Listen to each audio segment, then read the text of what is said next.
தந்தி தொலைக்காட்சி நேயர்களுக்கு வணக்கம். நல்லதை சொல்வோம், நல்லதை செய்வோம், நல்லதே நடக்கும்.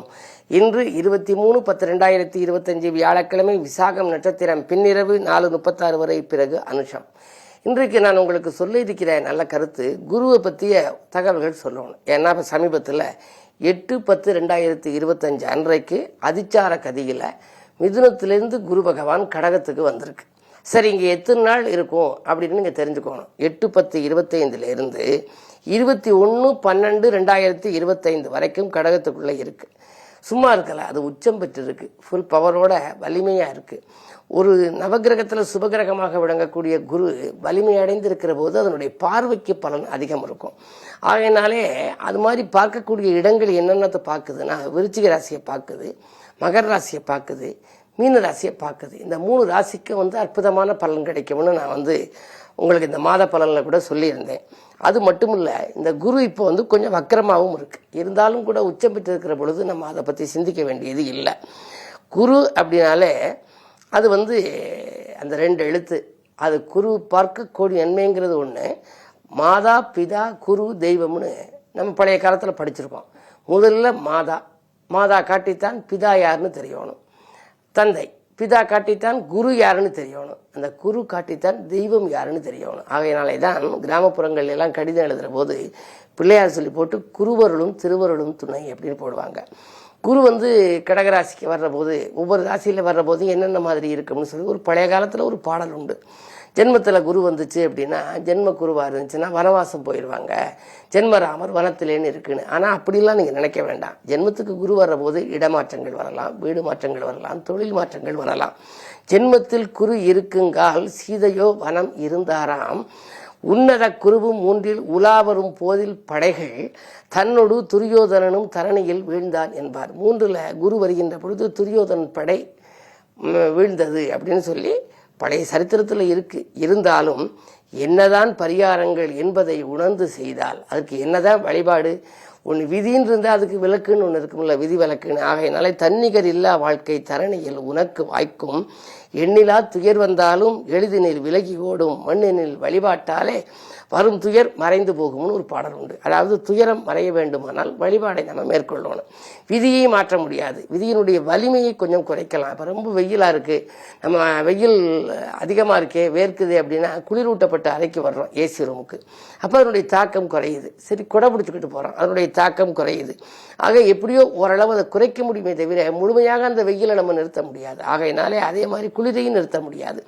எதாக இருந்தாலும் விதி வலிமையானது என்றாலும் கூட விதியை மாற்ற முடியாது என்றாலும் விதியின் வலிமையை குறைக்கலாம்ங்கிற மாதிரி குரு எனக்கு ஜென்மத்தில் வந்திருக்கிறாரே, இது மாதிரி இடமாற்றம் வருமானலாம் சிந்திக்க வேண்டாம். வர்ற இடமாற்றம் நல்லதாகவே நீங்கள் நினைக்கிறது உள்ளுவதெல்லாம் உயர் உள்ளலுங்கிறாரு. திருக்குறள் எடுத்துக்கிட்டீங்கன்னா 666வது பாடலை நீங்கள் படிக்கணும்.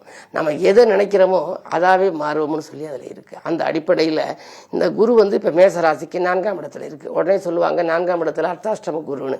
ஆனால் 12க்கு அதிபதி, அதே நேரம் அது 9க்கு அதிபதி. 9க்கு அதிபதியாக இருப்பவர் 4ல் இருக்கிற பொழுது நல்ல அற்புதமான பலனை அவங்களுக்கு கொடுக்கணும். 4ஆம் இடம் என்பது சுகஸ்தானம், சகல சௌகரியங்களோட வாகன யோகத்தோடு அவர்களுக்கு வாழ்க்கை அமையும். அது பார்க்குற இடம் 8, 10, 12 பார்வைக்குத்தான் பலன். சனி இருக்கும் இடத்திற்கு பலன், குரு பார்க்கும் இடத்துக்கு பலன். சனி பார்க்குற இடம் அவ்வளவு நல்லா இருக்காது. ஆகையினாலே தான் சனியை சாய்வாய் நின்று கும்பிடு, குருவை நேராய் நின்று கும்பிடுன்னு நான் தினத்தந்தியில் அடிக்கடி எழுதுகிற போது சொல்கிறது வழக்கம், தொலைக்காட்சியிலையும் சொல்லுவேன். சனியை சாய்வாய் நின்று கும்பிடுதான். சனி கோயிலுக்கு போய் கும்பிடுறான், ஒரு பக்கமாக நின்று கும்பிடணும். அதனுடைய பார்வை நம்ம மேலே பயந்தாலே அந்த சனியினுடைய ஆதிக்கம் பரவுங்கிறாங்க. ஆனால் அந்த சனி யாருக்கெல்லாம் நல்லவே அப்படின்னா, மகர ராசி, கும்பராசி, ரிஷபராசி, விருச்சிக ராசிக்காரர்களுக்கெல்லாம் சனி நல்லவன்கிறதுனால அவங்க சனியை நேரடியாகவே நின்று கூட கும்பிடலாம். இருந்தாலும் எல்லா ராசிக்காரர்களும் சனி பகவானை துதிக்கின்ற பொழுது சனியை சாய்வாய் நின்று கும்பிடு, குருவை நேராய் நின்று கும்பிடுவாங்க. காரணம், குரு என்பவர் பார்வையாலே பலன் கொடுக்கக்கூடியவர். உங்களுடைய ராசிக்கு எத்தனாம் இடத்தை பார்க்கிறார்னு பார்த்துக்கணும். இப்போ உதாரணமாக நீங்கள் விருச்சிக ராசியா 1, 3, 5 குரு பார்க்கும். 1ங்கிறது உங்களுடைய உடல் ஆரோக்கியம், உடல்நிலை சீராகும். 3ஆம் இடம் சகோதரஸ்தானம், சகாயஸ்தானம், எல்லா வழிகளிலையும் சகாயம் கிடைக்கும்.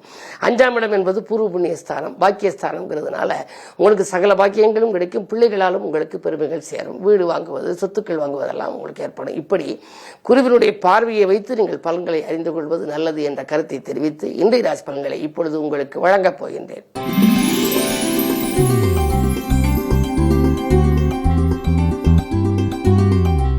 மேசராசி நேயர்களே, உங்களுக்கெல்லாம் இன்று கல்யாண முயற்சிகள் கைகூடுகின்ற நாள். கடமையில் இருந்த தொய்வு அகலும். உத்தியோகத்தில் எதிர்பார்த்த சலுகைகள் கிடைக்கலாம். உள்ளத்திலொன்றும் முதற்றிலொன்றும் வைத்து பேசியவர்களை இனம் கண்டுகொள்வீர்கள். இன்று இனிய நாள்.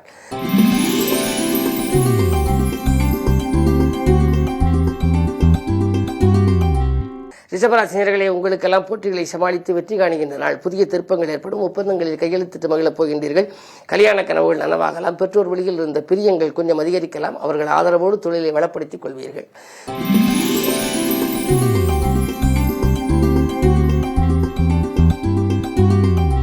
மிதுன ராசி நேயர்களே, உங்களுக்கு 6ஆம் இடத்தை குரு பார்க்கின்றார். எனவே உங்கள் ராசியை பொறுத்தவரை எதிர்ப்பு, வியாதி, கடன் எனப்படும் இடத்தை குறிப்பார்ப்பதனாலே எதிர்ப்புகள் குறையும். போட்டி கிடைவித்தோர் விலகிச் செல்வார்கள். எதிர்பார்த்த உத்தியோகங்கள் உங்களுக்கு கிடைக்கலாம். கடன் சுமை குறையவும் புது யுக்திகளை கையாளுவீர்கள் அல்லது வருமானம் திருப்திகரமாக இருக்கும். ஆக இந்த நாள் உங்களுக்கு ஒரு இனிய நாள்.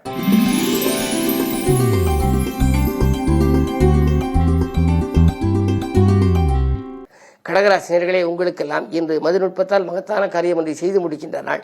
பொதுநல ஈடுபாடு உங்களுக்கு அதிகரிக்கும். சந்தித்த நண்பர்கள் சந்தோஷமான தகவலை கொண்டு வந்து கொடுப்பார்கள். பிள்ளைகளின் முன்னேற்றம் பெருமைப்படத்தக்கதாக இருக்கும். இந்த நாள் யோகமான நாள்.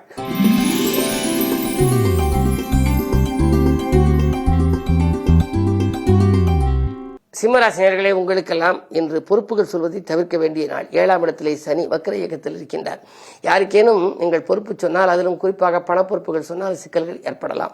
கொடுத்த வாக்கையும் காப்பாற்ற இயலாது. அருகில் இருப்பவர்களை நம்பி எதுவும் செய்ய இயலவில்லையே என்று கவலைப்படுவீர்கள். இருந்தாலும் உங்களுக்கு ஜென்மத்தில் கேது இருப்பதால் ஆன்மீக நாட்டம் அதிகரிக்கும். அருகில் இருக்கும் ஆலயம் சென்று இன்று வியாழக்கிழமை குருவை கும்பிடுவதன் மூலம் நன்மைகளை வரவழைத்துக் கொள்ள இயலும்.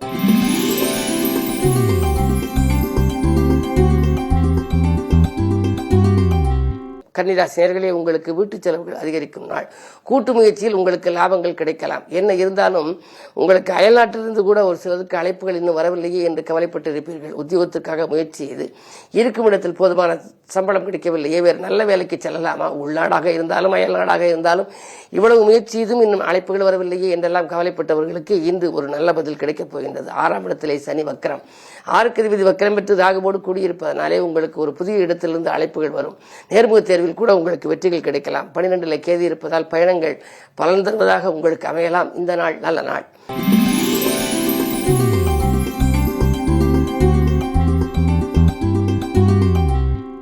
துலாம் ராசினியர்களே, உங்களுக்கு ராசியிலேயே சந்திரன், புதன், செவ்வாய், சூரியன் 4 கிரகங்கள் ஒரே இடத்தில் இருக்கின்றன.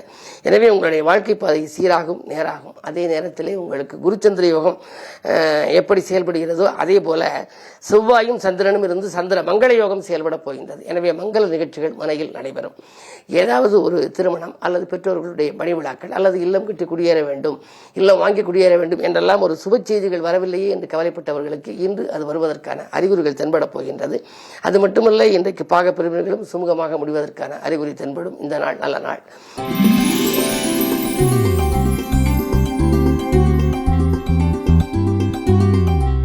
விருச்சிக ராசி நேயர்களே, உங்களுக்கெல்லாம் குறு பார்வையால் குழப்பங்கள் தீரும். கணிசமான தொகை கைகளிலே வந்து புரளும். காரிய வெற்றிக்கு நண்பர்கள் உறுதுணையாக இருப்பார்கள். உத்தியோகத்தில் நீங்கள் எதிர்பார்த்த சலுகைகள் கிடைக்கும். விருப்பங்கள் நிறைவேற நண்பர்களும் உங்களுக்கு உதவி செய்வார்கள். பிரிந்து சென்றவர்கள் பிரியமுடன் வந்து இணைவார்கள். பிள்ளைகள் வழியிலும் நீங்கள் எதிர்பார்த்த நற்பலன்கள் கிடைக்கும்.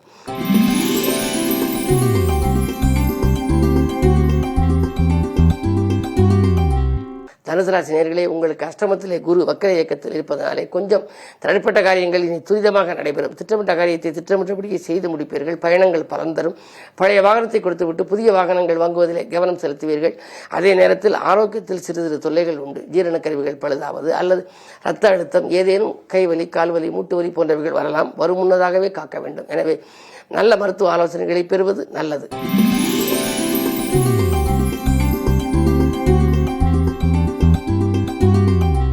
மகர ராசி நேயர்களே, உங்களுக்கு இன்று யோகமான நாள், இனிய நாள். புதிய பாதை புலப்படுகின்ற நாள். திறமை மிக்கவர்கள் ஒத்துழைப்பு உங்களுக்கு கிடைக்கும். பொன் பொருள் வாங்க போட்ட திட்டங்கள் நிறைவேறும். அதிகாலையில் அலைபேசி வழி தகவல் உங்களுக்கு தொழிலுக்கு உறுதுணை புரிவதாக இருக்கும். லாபம் சிறப்பாக கிடைக்கும். இந்த நாள் நல்ல நாள்.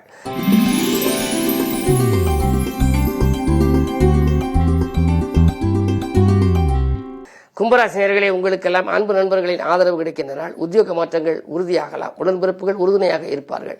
புதிய ஒப்பந்தங்கள் அடுக்கடுக்காக வரப்போகின்றது. கேது 7லே இருப்பதனாலே வாழ்க்கை துணைவிடையே கொஞ்சம் பிரச்சனைகள் வந்தாலும் விட்டு கொடுத்து செல்ல வேண்டும். விட்டு கொடுத்து செல்பவர்கள் கெட்டுப் போவதில்லை என்பதை நினைவில் கொள்ளுங்கள். ஜென்மத்தில் இருக்கும் சனி வக்ர இயக்கத்தில் இருப்பதனாலே ஆரோக்கிய தொல்லைகள் வந்தாலும் கூட சமாளித்து விடுவீர்கள்.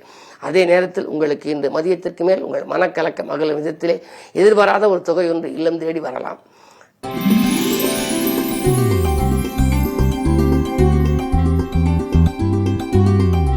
மீனராசினியர்களே, உங்களுக்கு சந்திராஷ்டமம். எதை செய்தாலும் யோசித்து செய்ய வேண்டும். இறைவனை பூஜித்து செய்ய வேண்டும். இறை நாமத்தை வாசித்து செய்ய வேண்டும்.